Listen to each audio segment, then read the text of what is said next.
Hello everyone, welcome back to our channel English माध्यम। English माध्यम के प्लेटफॉर्म पे हम editorial based practice exercise solve कर रहे हैं। स्टार्ट करते हैं आज का session with thought of the day, that is you don't have to be great to start but you have to start to be great. है ना, किसी भी काम की शुरुआत करने के लिए आपको महान होने की ज़रूरत नहीं है। ऐसा नहीं है कि आप उस काम की शुरुआत तभी कर सकते हैं जब आप बहुत बड़े कोई जीनियस होंगे या आप बहुत ज़्यादा इंटेलिजेंट होंगे, तभी आप उस काम की शुरुआत करते हैं। लेकिन उस काम को करने के लिए, उस काम में सक्सेस हासिल करने के लिए, महारत हासिल करने के लिए आपको उसको स्टार्ट तो करना पड़ेगा ना। आप अगर उस चीज़ में जीनियस बनना चाहते हैं तो आपको एक ना एक दिन शुरुआत तो करनी पड़ेगी। वो शुरुआत आप आज कर लो, ठीक है, और उस पर निरंतर मेहनत करते रहो, निरंतर प्रयास करते रहो। कल नहीं तो परसों, नहीं तो नरसों, बट एक ना एक दिन ज़रूर आप उसमें महारत हासिल कर लेंगे, उसमें आप ग्रेट होंगे। ठीक है, लोग आपको जानेंगे उस चीज़ की वजह से। तो बस अपना लक्ष्य एक निर्धारित कर लो और उस पर चलना शुरू कर दो। ठीक है, इसी बात को ध्यान में रखते हुए हम करते हैं आज का session start of SSC CGL targeting 2024 reading comprehension and practice exercise. Persistent inflation alongside moderate growth remains a challenge। बोल रहे हैं कि लगातार बढ़ती हुई जो इन्फ्लेशन है, महंगाई दर है, जो कि लगातार निरंतर बनी हुई है, और उसके साथ ही साथ जो हमारी ग्रोथ है वो मॉडरेट लेवल पे पहुंची हुई है। मॉडरेट मतलब ठीक ठाक, बहुत ज़्यादा ग्रो नहीं हो रहा, बहुत ज़्यादा नुकसान नहीं हो रहा, मॉडरेट सा बीच में स्थिर है, मॉडरेट ग्रोथ है। ये दोनों चीज़ें एक साथ मिलके हिंदुस्तान के लिए अभी एक बड़ा चैलेंज बने हुए हैं। Latest data, including the official index of 8 core industries for September and S&P Global's Purchasing Managers Index (PMI) for the manufacturing sector for October, point to a palpable softening in economic momentum। बोल रहे हैं जो latest data आया है, जिसके अंदर की एक तो ऑफिशियल डेटा है, इंडेक्स ऑफ 8 कोर कंपनीज जो हैं, कोर इंडस्ट्रीज जो हैं, उनका ऑफिशियल डेटा है किस महीने के लिए, सितंबर महीने के लिए। और दूसरी रिपोर्ट है S&P ग्लोबल के परचेजिंग मैनेजर्स इंडेक्स जो आया है for the manufacturing sector, manufacturing sector के लिए अक्टूबर महीने के लिए। ये दोनों ही इशारा करते हैं कि भाई स्पष्ट रूप से सॉफ्टनिंग मतलब कि नरमी देखी गई है इकोनॉमिक मोमेंटम में, गति में। इकोनॉमिक ग्रोथ जो हो रही थी उसकी गति में सॉफ्टनिंग देखी है, यानी कि कमी देखी गई है। The government's provisional figures for output across the key infrastructure industries from cement and coal to steel and electricity। बोल रहे हैं जो गवर्नमेंट का अस्थायी जो आंकड़ा है, प्रोविजनल जो आंकड़ा है किस चीज़ का, कि आउटपुट क्या रहा जो हमारे मुख्य की जो इंफ्रास्ट्रक्चर इंडस्ट्रीज़ हैं, चाहे उसमें सीमेंट से लेकर कोल तक की बात की जाए या स्टील की या इलेक्ट्रिसिटी की बात की जाए, इन सभी मुख्य इंडस्ट्रीज़ में जो आउटपुट निकल कर आया वो क्या रहा। Show the average year on year growth in production eased appreciably to a 4th month low of 8.1% in September. इसमें पता चलता है कि जो साल दर साल जो ग्रोथ होती है प्रोडक्शन में, उसमें कमी आई है। ईज्ड मतलब कमी, और एप्रिशिएबली मतलब काफ़ी कंसिडरेबल अमाउंट में इसमें कमी आई है। और कैसे, कितनी कमी आई है, 4 महीनों के निश्चितम स्तर पे थी ये 8.1% सितंबर महीने में, फ्रॉम 12.5% पेस पोस्टेड इन अगस्त, जो कि अगस्त महीने में 12.5% था। ठीक है, तो उससे गिरावट देखी गई। द पेस ऑफ एक्सपेंशन, यानी कि जिस स्पीड से हम एक्सपेंशन कर रहे हैं उसकी गति में भी फ्लैग्ड मतलब कमी आई है, उसमें भी कुछ गड़बड़ देखी गई है। Across all but one of the 8 sectors, मतलब 8 में से केवल एक सेक्टर को छोड़ के बाकी सभी में कमज़ोर देखा गया है ये जो एक्सपेंशन की गति है उसमें। With only fertilisers registering a quickening in growth from the proceeding month. बोल रहे हैं केवल, और जो 8 में से एक की हमने बात करी वो एक कौन सा है, फर्टिलाइजर सेक्टर।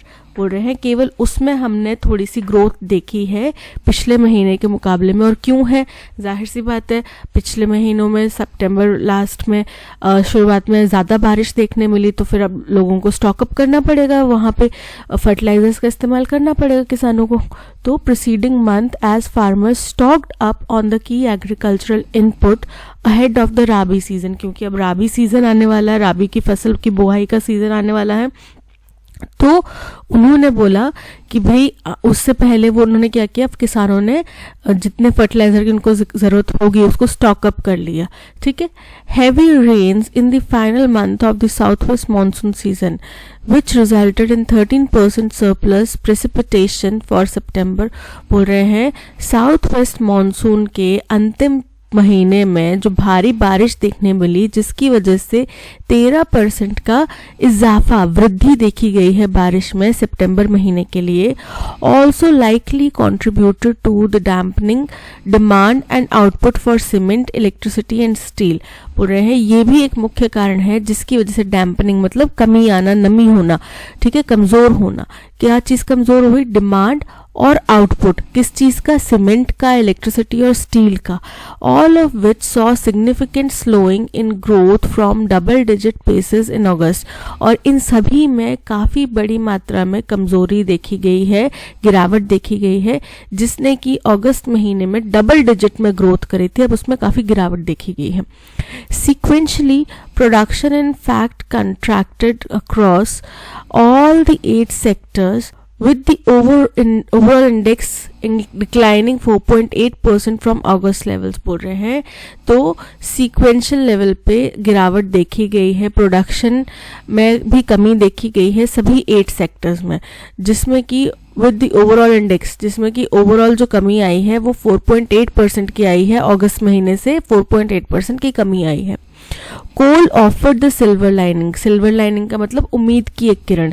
तो बोल रहे हैं कि कोल ने एक उम्मीद की किरण दिखाई है। The year on year growth in the output of the fuel eased only slightly to still robust 16.1% pace. बोल रहे हैं जो साल दर साल की जो ग्रोथ होती है वो थोड़ी सी कम हुई है पिछले साल के कंपैरिजन में या पिछले महीने के कंपैरिजन में, बट फिर भी वो अभी भी रोबस्ट यानी कि थोड़ा मजबूत ही बना हुआ है। यानी कि कितनी पेसेस की 16.1% पेस है, जो कि अगस्त के महीने में 17.9% थी। इसका मतलब हुआ कि केवल 1.5% की यहाँ पे कमी देखी गई है, and posted just a 1.5% sequential contraction. Independently, the more up-to-date survey-based manufacturing PMI data for October buttresses concerns। बोल रहे हैं अगर हम इंडिपेंडेंटली देखें तो ज़्यादा up to date survey based manufacturing PMI data जो है अक्टूबर का, उसमें थोड़ी चिंता दिखाई देती है। किस चीज़ की चिंता? That broader economic momentum may yet again be sliding for want for traction. उसमें ये दिखाई देता है कि भाई अगर हमें ज़्यादा व्यापक तौर पे क्या देखना है, इकोनॉमिक मोमेंटम चाहिए, तो उसके लिए में येट अगेन बी स्लाइडिंग, वो बोल रहे हैं कि जो बड़े व्यापक तौर पे इकोनॉमिक मोमेंटम है वो भी शायद कम हो सकता है ट्रैक्शन की डिमांड में। ट्रैक्शन यानी कि पॉपुलैरिटी के संबंध में वो भी उसमें भी अभाव हो सकता है, ठीक है, कमी हो सकती है। The seasonally adjusted S&P Global India Manufacturing PMI signaled sectoral growth slid to an 8-month low last month। बोल रहे हैं वहीं पे सीजनली एडजस्टेड, सीजन्स के अकॉर्डिंग जो एडजस्ट किया जाता है S&P ग्लोबल का मैन्युफैक्चरिंग PMI डेटा जो है वो इशारा करता है कि जो सेक्टोरल ग्रोथ है उसमें भी कमी आएगी और वो 8 महीने के निचतम स्तर पर पहुंच गई पिछले महीने। एमिड अ वीकनिंग इन डिमांड, और इसी बीच में कि एक हफ्ते में उसमें डिमांड में मजबूती आई थी बट फिर वो गिर गया। पर्टिकुलरली फॉर कंज्यूमर गुड्स, खास तौर पे जो मजबूती आई थी वो कंज्यूमर गुड्स के लिए आई थी। Factories saw new orders rise at the slowest pace in a year with even international sales losing vigour. बोल रहे हैं कि फैक्ट्रीज में जो नए ऑर्डर्स की जो बढ़ोतरी हुई है वो बहुत धीरे धीरे हो रही है। मतलब पहले 1 आया, फिर 4 आए, 15 दिन बाद 4 आए, ऐसे बहुत धीरे धीरे करके वो बढ़ोतरी हो रही है। और इंटरनेशनल सेल्स जो हैं उसमें भी जो मुस्तैदी थी, ऊर्जा थी, उसमें कमी आई है।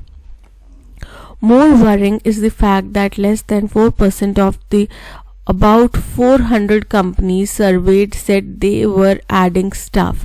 बोल रहे हैं कि ज़्यादा चिंताजनक बात यह है कि 400 से भी ज़्यादा कंपनीज का सर्वे किया गया, उनमें से केवल 4% या फिर उनसे भी कम कंपनीज ने ये बोला कि हम स्टाफ हायर कर रहे हैं। बाकी सब ने बोला शायद नहीं कर रहे हैं या निकालने वाले हैं, कुछ भी बोला होगा, बट केवल 4% से भी कम कंपनीज ने ये चीज़ बोली। दैट मीन्स जॉब क्रिएशन नहीं है। 10 depressing job creation in manufacturing to slowest level since April, यानी कि जिसका मतलब ये हुआ कि जॉब क्रिएशन में भी कमी आ गई है मैन्युफैक्चरिंग में, जो कि अप्रैल से लेके अब तक में सबसे निचतम स्तर पर है। Input cost inflation also accelerated. Input cost inflation का मतलब होता है जो हमें अपनी कंपनी में कुछ भी चीज़ बनाने के लिए जो मुझे रॉ मटेरियल चाहिए, ठीक है, वो अब ये ज़रूरी नहीं कि वो बिल्कुल बेसिक रॉ मटेरियल हो, ये हो सकता है किसी दूसरी कंपनी का फिनिश प्रोडक्ट हो जो मेरे लिए रॉ मटेरियल हो, बट जो भी मेरे को रॉ मटेरियल चाहिए उसकी कॉस्ट क्या है, उसमें कितनी महंगाई हुई है, वो भी बढ़ोतरी हो गई। इनपुट कॉस्ट इन्फ्लेशन भी बढ़ोतरी हो गई है। But factory gate inflation was considerably slower.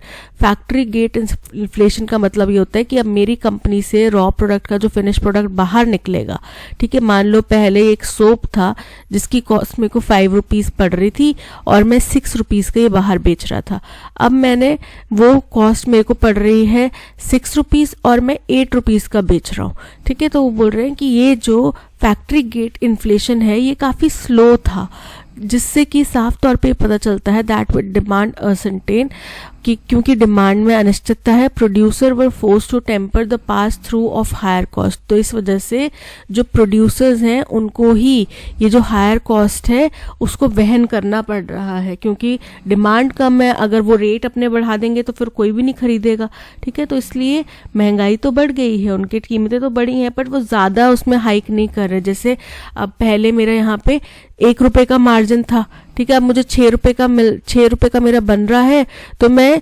6.5 का बेच रही हूँ, तो मतलब सिर्फ 0.5 में अर्न कर रही हूँ, उतना ही प्रॉफिट रख रही हूँ, बाकी जो 0.5 का हो रहा है वो मैं अपने ऊपर वहन कर रही हूँ, जो एक्स्ट्रा भार है वो खुद पे वहन कर रही हूँ।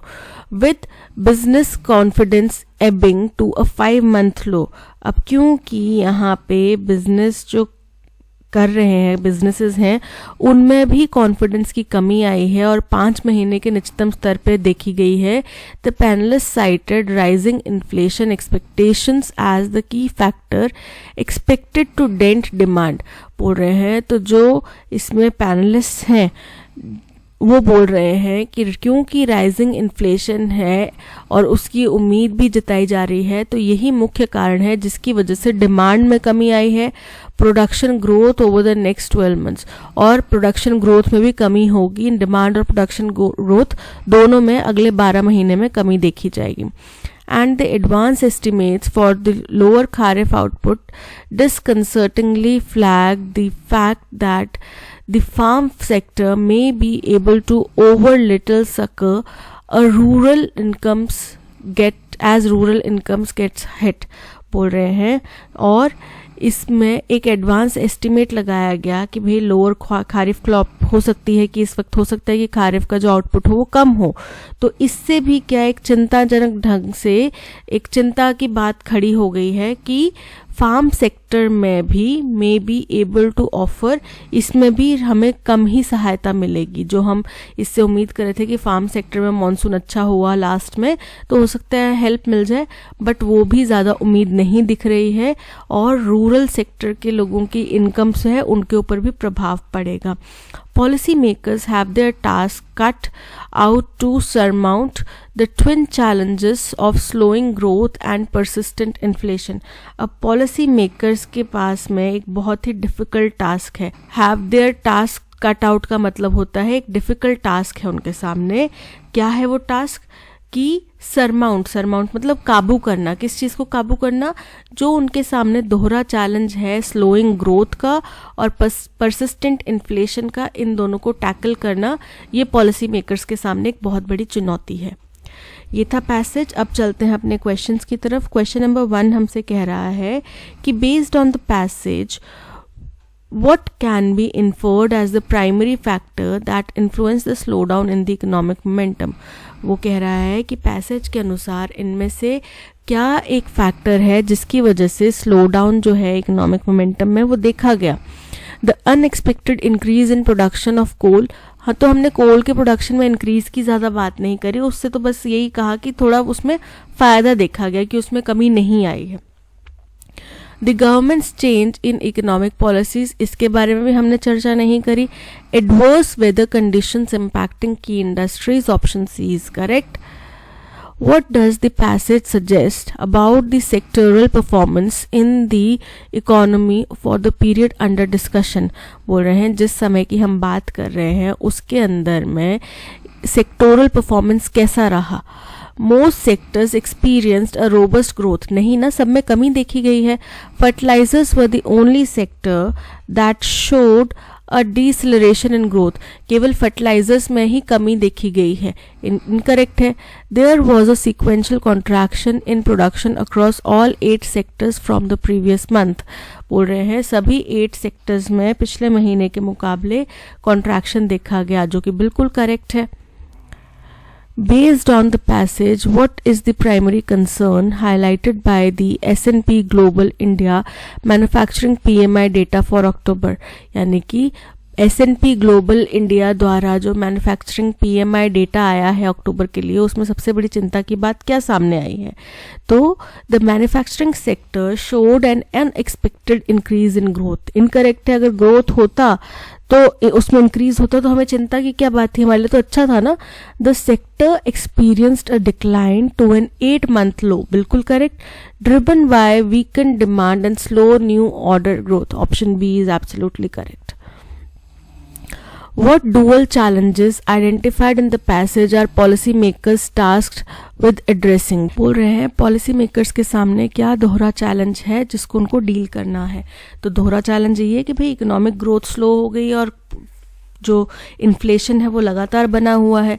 Addressing the slowing economic growth and controlling persistent inflation, option A is correct.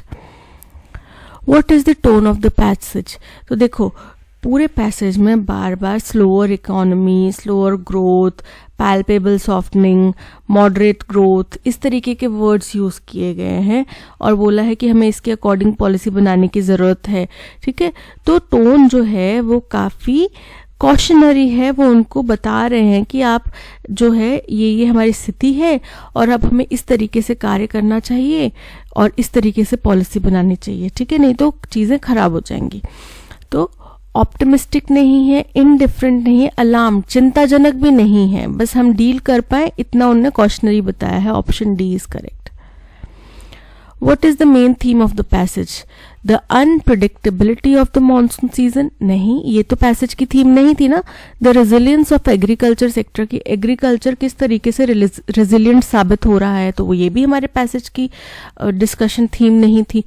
Challenges faced by manufacturing sector due to changing demand, हमने मैन्युफैक्चरिंग सेक्टर के ऊपर फोकस करके उनके द्वारा फेस किए जाने वाले चैलेंजेस के ऊपर चिंताजनक उनके ऊपर चर्चा नहीं की है। The dual challenges of slowing growth and persistent inflation, option D is correct. 10 years before the decision to construct the 9.02 kilometre double lane tunnel, 10 साल जब ये डिसीजन लिया गया, क्या डिसीजन लिया गया कि 9.02 किलोमीटर्स का डबल लेन टनल बनाया जाएगा, उससे 10 साल पहले की कोई बात। तो ये इनकम्प्लीट स्टेटमेंट है, किसी ऑनगोइंग स्टेटमेंट का अधूरा पार्ट है। ठीक है, हमें ये चीज समझ में आ रही है। ठीक है, अब चलते हैं आगे कि कहाँ पे बनाया गया tunnel. Below the Rohtang pass was taken when Atal Bihari Vajpayee was the prime minister. और बोल रहे हैं कि ये जो डिसीजन था ये कब लिया गया, जब अटल बिहारी वाजपेयी जो है वो प्राइम मिनिस्टर थे। The inauguration of the strategically important all-weather Atal Tunnel in Himachal Pradesh marks the realization of a decades-long project. बोल रहे हैं जो इनॉग्रेशन हुआ, इनॉग्रेशन मतलब ओपनिंग करी गई, ठीक है, किस चीज़ की, जो हमारे लिए स्ट्रेटेजिकली बहुत ज़्यादा एक इम्पॉर्टेंट है, ऑल वेदर अटल टनल। ऑल वेदर मतलब कि बारिश हो, बर्फ़ हो, तूफान चले, आप टनल की मदद से निकल सकते हैं। ठीक है, कहाँ पे बनाया गया? हिमाचल प्रदेश में। और इसकी इनॉग्रेशन का मतलब ये हुआ कि भाई हमारा जो दशकों लंबा प्रोजेक्ट था, सपना था, वो आज सच साबित हो गया। Once considered too difficult to be implemented, जिसको कि एक समय पे बहुत ज़्यादा डिफ़िकल्ट माना जाता था इम्प्लीमेंट करना। और हाल फिलहाल की जो बरसात की वजह से रोडों के टूटने की घटना है, उससे आपको समझ में आ ही गया होगा कि हिमाचल में ये टनल बनाना क्यों इम्पॉसिबल था या डिफ़िकल्ट था। क्योंकि अगर आप लोग कोई हिमाचल के आसपास के इलाकों में रहते हैं, हिमाचल आना जाना होता है, तो आपको पता होगा जो चंडीगढ़ शिमला हाईवे है वो कई सालों से बन रहा है। I think my brother was there in 2013 और 14, तब से वो बन रहा है। हर साल वो कुछ इम्प्रूवमेंट उसमें करते हैं, फिर बरसात आती है, फिर सड़कें बह जाती हैं, बिकॉज पहाड़ी इलाका है, सस्टेनेबिलिटी नहीं है। आप पेड़ उखाड़ेंगे कंस्ट्रक्शन करने के लिए, ज़मीन लूज हो जाएगी और वो बह जाएगी बरसात के साथ में। अब इतनी बामुश्किल से तो वो थोड़ा प्रोजेक्ट कंप्लीट हो गया था, अब फिर से बरसातों ने उसका बुरा हाल कर दिया है। आप सबको ये चीज़ का पता ही है, फैक्ट देखा है आपने, ठीक है। इसीलिए अटल टनल को भी बनाना वहाँ पे इम्पॉसिबल बताया जा रहा था। बट अब जब वो इनॉग्रेट हो गया तो हमारे लिए वो एक बहुत बड़ा सपना एक साकार होता दिखा। The highest altitude tunnel in the world and one of the longest in the country, ये दुनिया का सबसे ऊंचाई पे स्थित टनल है और हिंदुस्तान का सबसे लॉन्गेस्ट टनल है। It is nothing short of an engineering Marvel, ये किसी किस्म का इंजीनियरिंग का एक नायाब उत्पत्ति से कम नहीं है।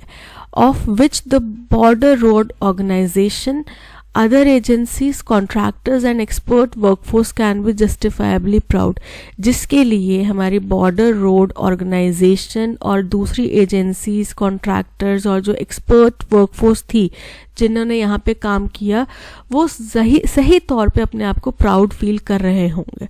The feasibility study was first done in 1990, यानी कि क्या ये पॉसिबल है, कितना खर्चा आएगा, किस तरीके से बनाया जाना चाहिए, क्या इसके प्रोज एंड कॉन्स रहेंगे, इन सब चीज़ों का जो एक पूरा रिसर्च किया गया वो पहली दफ़ा 1990 में किया गया। अब इससे पता चल रहा है कि 1990 एक टाइम पीरियड बताया गया जो कि 10 साल पहले था, जबकि ये डिसीजन लिया गया उससे 10 साल पहले ये किया गया था, ठीक है। तो हमें एक चीज़ क्लैरिटी होगी कि एस स्टेटमेंट को कंप्लीट कर रहा है पी स्टेटमेंट, ठीक है।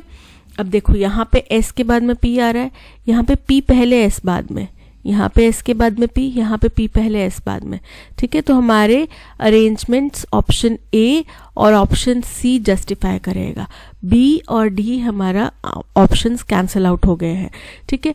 अब ए और सी को देख के हमें एक चीज़ और पता चल गई, क्यों हमारा फर्स्ट स्टेटमेंट होगा, जो कि हमें पता भी चल रहा है कि क्योंकि यहाँ पे जिक्र किया गया अटल टनल का, हिमाचल प्रदेश का, तो इसी से पता चल रहा है कि ये लॉन्गेस्ट क्या है टनल, कौन सा टनल है लॉन्गेस्ट, अटल टनल। डबल लेन टनल कौन सा है, अटल टनल, ठीक है। तो हमें पता चल गया क्यों हमारा फर्स्ट स्टेटमेंट होगा, क्यों फर्स्ट स्टेटमेंट।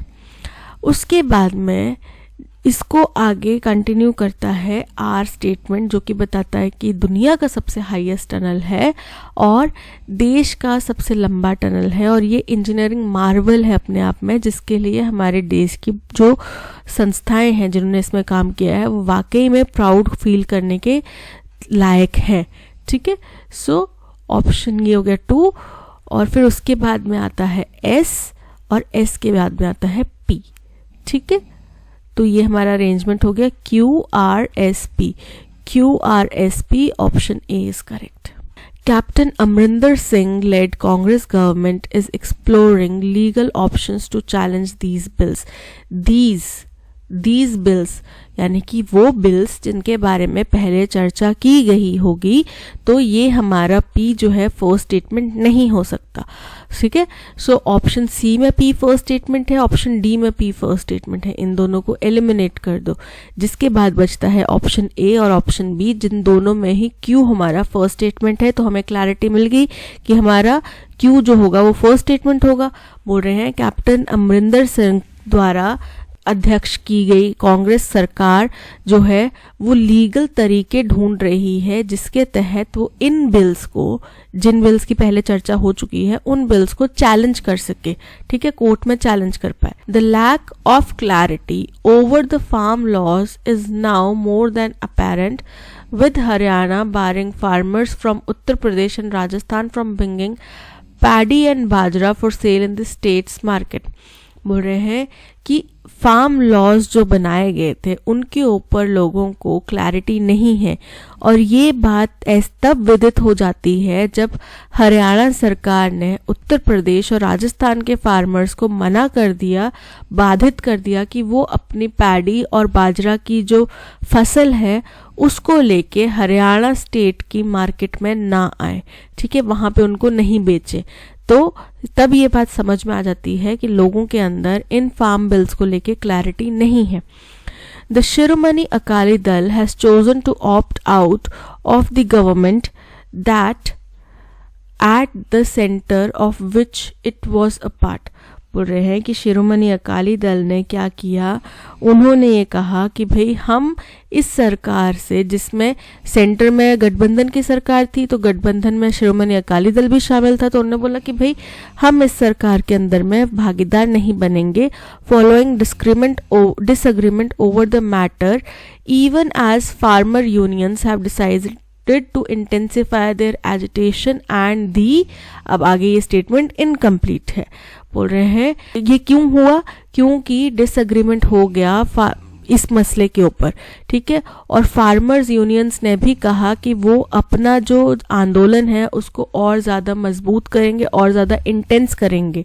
एंड दी, आगे स्टेटमेंट इनकम्प्लीट है जो कि हमें समझ में आ रहा है, and the Captain Amrinder Singh led Congress government exploring options to challenge these bills। यानी कि R के बाद में P आएगा, R को कंप्लीट करेगा P, ठीक है। तो यहाँ पे R के बीच में S आ रहा है, P इमीडिएट बाद में नहीं आ रहा, और यहाँ पे R के बाद में P आ रहा है, तो option B is correct. The decision by the BJP coalition government has come at a time when paddy procurement has just begun in neighboring Punjab।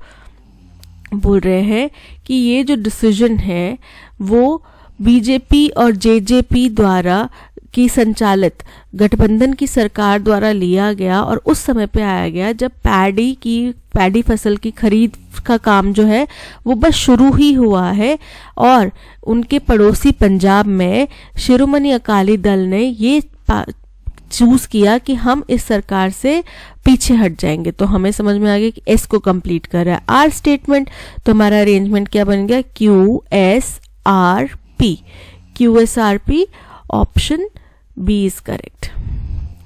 The cat's food bowl was empty. बोल रहे हैं बिल्ली का, जब हमने relation बताना है, किस चीज का रिलेशन, बिलोंगिंग, कि बिल्ली का बॉल था ना उसकी बात की जा रही है, तो बिलोंगिंग, जहाँ पे सेंस ऑफ बिलोंगिंग की बात आ रही है तो वहाँ पे क्या आएगा, apostrophe s, cat apostrophe s, cat's मतलब कैट का, बिल्ली का जो फूड बॉल था वो खाली था। अब कौन सी बिल्ली का, द कैट्स नहीं आएगा, अ कैट्स नहीं आएगा, क्योंकि किसी एक बिल्ली की बात नहीं, किसी रैंडम बिल्ली की नहीं बात कर रहे, वो किसी पर्टिकुलर बिल्ली की बात कर रहे हैं, ठीक है। अ कैट्स नहीं आएगा, the cats, option D is correct. Get your act together, इसका मतलब होता है कि आप अपने आप को व्यवस्थित कर लो और चीजें बेहतर तरीके से करो, ठीक है। To have patience, to stay together, to act in a play, get organised and do things better, option D is correct. Unpleasant, इसके लिए हमने वन वर्ड सब्स्टिट्यूट करना है, यानी कि रिप्लेस करना है। अनप्लेजेंट का मतलब होता है जो आपको अच्छा नहीं लगता ना, देखने में अच्छा ना लगे, ठीक है। नेब्यूलस, नेब्यूलस मतलब अस्पष्ट। नेटल मतलब जन्म संबंधी। नेग्लिजिबल मतलब नगण्य, ठीक है, या तुच्छ। और नास्टी मतलब गंदा सा, unpleasant. So option D nasty is correct. The mother exclaimed when she saw her son stumble on the racetrack, "Look, he falls." माँ ने जोर से बोला जब उसने अपने बेटे को रेस ट्रैक के ऊपर गिरते हुए देखा, तो बोला देखो वो गिर गया। तो जिस टाइम उसने बोला उस टाइम वो एक्शन हो चुका है, ठीक है, तो वो दिखाएगा पास्ट टेंस कि वो गिर गया, ठीक है। लेकिन यहाँ पे ही फेल्स मतलब वो गिर रहा है, वो कंटिन्यूस फॉर्म में दिखा रहे हैं, तो फेल्स नहीं आएगा। जब उसने देखा तो उसने तब तक वो गिर चुका था, ठीक है, जब तक उसने बोला तब तक वो गिर चुका था, एक्शन ऑलरेडी हो चुका था। तो ही फेल्स की बजाय क्या आएगा, लुक ही फेल. ओके, यानी कि एक्शन कंप्लीटेड. सो एरर कहाँ पर है? डी पार्ट में एरर है. Option B is correct. The conductor said that it was the worst quake he ever knew. अब आपने अपनी जिंदगी में कोई इससे बुरी चीज देखी नहीं, तो वो क्या हो जाएगा? Superlative degree. Degree of comparison की बात करते हैं ना, सुपरलेटिव डिग्री. ठीक है, तो सुपरलेटिव डिग्री जब होता है तो वर्स क्या बन जाएगा? Worst. Worst quake he have ever knew. Okay, so more bad, bad, no rectification required, या फिर worst. Option D is correct. After having invested so much time and energy into the project, we are now back to square one. Back to square one का मतलब होता है वापस हम शुरुआत पे पहुंच गए. हमने इसके ऊपर, यहाँ से मैंने शुरुआत करी, मैंने इसके ऊपर इतना टाइम, एनर्जी, मनी सब कुछ लगाया और फिर मैं यही शुरुआत पर ही पहुंच गई. कुछ हासिल नहीं हुआ. तो not ready for the consequence, no. In the same city, no. Fighting with each other, no. Having to start all over again, option D is correct. Killing of one's own father. अगर कोई ऐसा व्यक्ति है जो अपने पिता की हत्या कर देता है तो उसको बोला जाता है पिता, पैट्रिसाइड, फादर. ठीक है, पैटर्नल आंट, मैटर्नल आंट, पता है ना ये चीज? Paternal uncle, maternal uncle. तो पैटर्नल जो है वो रिप्रेजेंट करता है फादर साइड को, और मैटर्नल जो है वो रिप्रेजेंट करता है मदर साइड को. ठीक है, तो यहाँ पे फादर की अगर किलिंग की जाए तो मैट्रिसाइड नहीं हो सकता, फिलिसाइड नहीं हो सकता, patricide. Option C is correct. Filicide मतलब अपने खुद के बच्चे को मार देना, मैट्रिसाइड मतलब अपनी खुद की माता को मारना, पैट्रिसाइड अपने खुद के पिता, और सुसाइड मतलब खुद को मार लेना. दो we read and hear a lot on green initiative, we hardly tweak our routines to suit the larger picture. अब इसमें हमें वो स्टेटमेंट चूज करना है जिसमें कोई भी स्पेलिंग एरर नहीं है. दैट मीन्स फर्स्ट स्टेटमेंट में स्पेलिंग एरर है. देखो, दो की स्पेलिंग करेक्ट है. We read and hear a lot on green initiative. Initiative की स्पेलिंग इनकरेक्ट है. INITIATIVE, initiative.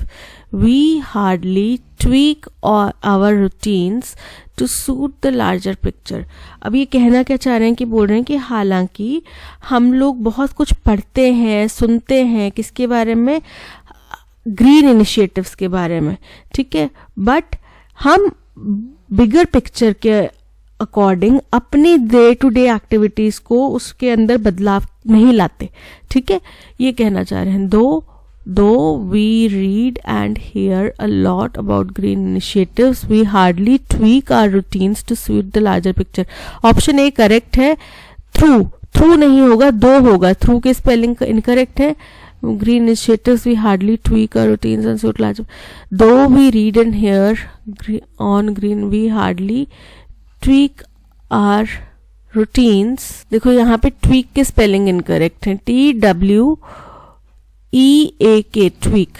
दो we read and hear a lot about green initiatives, initiatives नहीं, इनिशिएटिव्स की स्पेलिंग इनकरेक्ट है. INITIATIVES. ठीक है, initiatives. The athlete's injury was a dash for the team's chances of winning the championship. Defeat. तो जब किसी athlete की कोई अच्छे फॉर्म में खिलाड़ी चल रहा है जिसके ऊपर पूरी टीम का दारोमदार है, या नहीं भी है दारोमदार पर अच्छी फॉर्म में चल रहा है, उस खिलाड़ी को इंजरी लग जाती है तो वो क्या है? डिफीट. अब इसको और क्या बोल सकते हैं? प्रोग्रेशन नहीं बोल सकते, ब्रेक थ्रू नहीं बोल सकते, स्ट्रेस, सेटबैक. सेटबैक मतलब एक हम कदम पीछे आ जाते हैं कि हमारे जीतने के चांसेस और कम हो जाते हैं. So option D, setback is correct. Incorrectly spelled word हमें देखना है पैरेलल. पैरेलल मतलब दो जब एक साथ चीजें चल रही हो तो उनको बोलता है पैरेलल. रेकमेंड. रेकमेंड की स्पेलिंग RECOMMEND बिल्कुल करेक्ट है. रेकमेंड मतलब किसी को प्रेषित करना कि मैं इसको रेकमेंड करता हूं आगे जाने के लिए.